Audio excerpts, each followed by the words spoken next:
Ladies and gentlemen, welcome back to the Conscience of Kansas radio program. My name is Paul A. Ibbotson, and yes, indeed, good things come to those who wait. We welcome you back to the Conscience of Kansas radio program, the 2008 entertainment program of the year, and we're ready to introduce our final guest for the program today. And ladies and gentlemen, Jerome Corsi holds a PhD in political science from Harvard University, and in 1981 was designated top secret clearance by the Reagan administration to provide government officials with anti-terrorism training and hostage survival information. Dr. Corsi is a frequent on-air contributor to the Fox News channel. He is a writer for WorldNet Daily. He is the author of many wonderful books, including the 2000 New York Times bestseller, Unfit for Command. Jerome Corsi, we'd like to welcome you to the Conscience of Kansas radio program. Thank you. Great pleasure to be with you tonight. Well, it's our pleasure as well, and many folks here listening across the great state of Kansas and coast to coast around the world will know that we've had you on before, and our last show was a very big hit. People really enjoyed it, had a lot of good responses from folks. Our Thank YouTube, you. well, we really appreciate it. But at that time, you told us that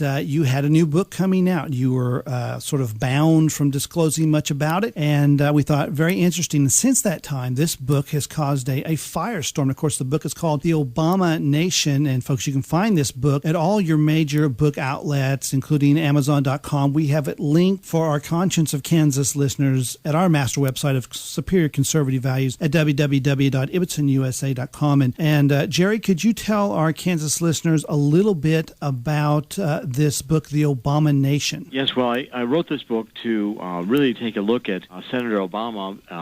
The book subtitled The Leftist Politics and the Cult of Personality, and that's what the book is about. Really attempt to vet or get the information about who Obama is and has been, look at his life, look at his politics. And, the mainstream media has been so in love with Barack Obama that they haven't done their job. And there is no critical analysis going on, just a love affair with the mainstream media and Barack Obama. So I felt there was a real need to write a book that would fill that void. And the book has been #1 New York Times bestseller since it came out. Now going to have a third week at #1 in the New York Times bestseller list. Wow. Well, congratulations for you. that. I'm holding a copy of it in my hand right now. And this copy was actually purchased for me by my parents in Southeast Kansas. And they had not seen our first interview. And they said, son, we've got this book you've got to read. That's great. And they picked it up and sent it to us. Now they're listening from Southeast Kansas to the program. That's great. And, I've started into it, and I tell you what, I transitioned. The book I finished, I'm an avid reader, and I finished Plato's The Republic, and I moved straight into this book. And I kept thinking, when you transition from one book to another, you sometimes think about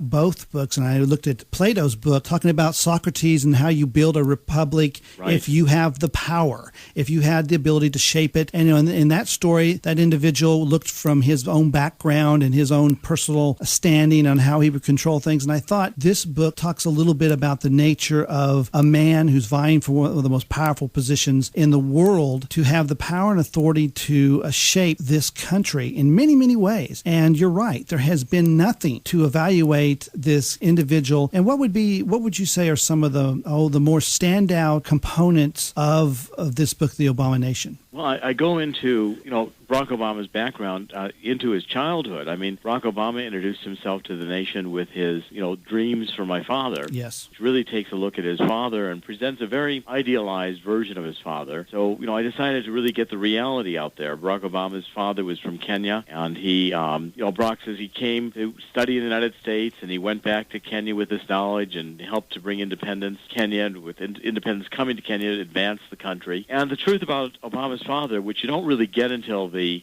end of the dreams for my father, and then only in bits and pieces, is that the father was really a polygamist. He had abandoned a wife in Africa.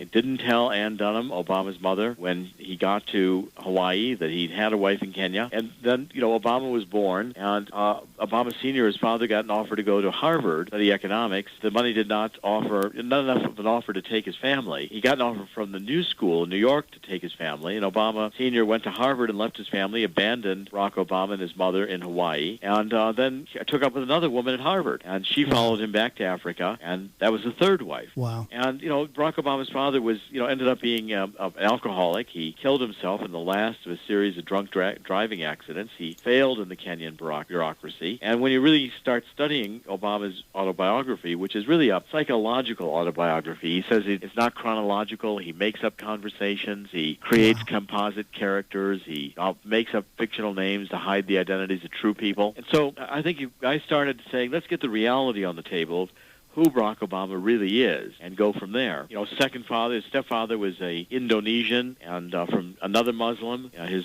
white mother married two Muslim men from third world countries, and Obama spent his years 6 to 10 in Indonesia. I researched it thoroughly. I was able to prove that Obama did attend Islamic school. He was, at a public school. He got Islamic instruction in at least 1 year. The campaign has been lying about that, saying he never had Islamic instruction. I also proved that Obama was registered in the Indonesian schools as a Muslim, and his nationality was listed as Indonesian, and that the contemporary reports from his friends at the time, now grown in the Indonesian newspapers and television, say he was living as a Muslim. He was attending mosque with his father. Mm-hmm. And all this has just been denied by the Obama campaign, but I've been able to pull out the records and get the truth on the table. The Associated Press, in fact, in the last few days has even published a photocopy of one of the school records that I referred to, so people can see that those records are actually there exactly like I wrote about them. Wow, that is very interesting, and his Muslim or Islamic origins have been just a great debate. And you're definitely, I see that there's been an effort made by the Obama camp to separate him from that, to sort of denounce that. Right. And it's important. And lie about it. Yeah, and lie about it. You get right down, that's what it is. It's lying. Yeah, and that's what I think was the most alarming to me. I mean, I say in the book that I can't read Barack Obama's heart or soul. He says he's Christian, so I accept that. But the only proof I have that Obama's Christian was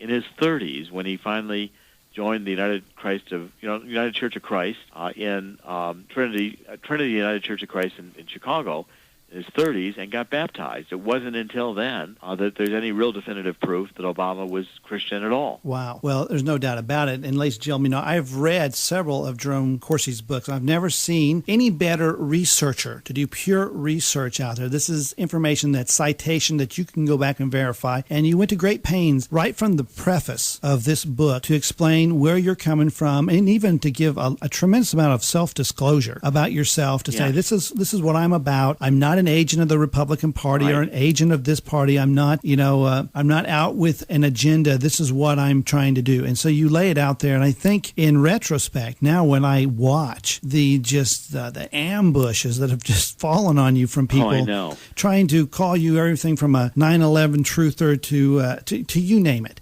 Yes, a white supremacist, a racist. I mean, I've been called, I think, every name you can imagine. I tell you what. Yeah, more than once.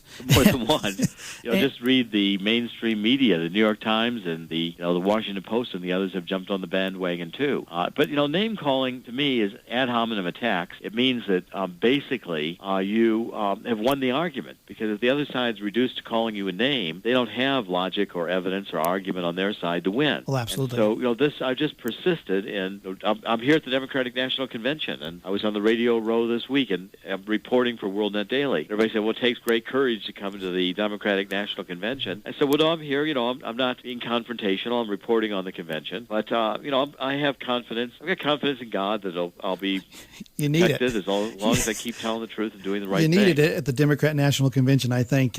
But, it does speak to your courage and conviction. And, of course, liberals and folks that would want to just attack you, of course, remember this very hard-hitting and impacting book you had with Unfit for Command. Correct. And so you're already had a target. I've done this before.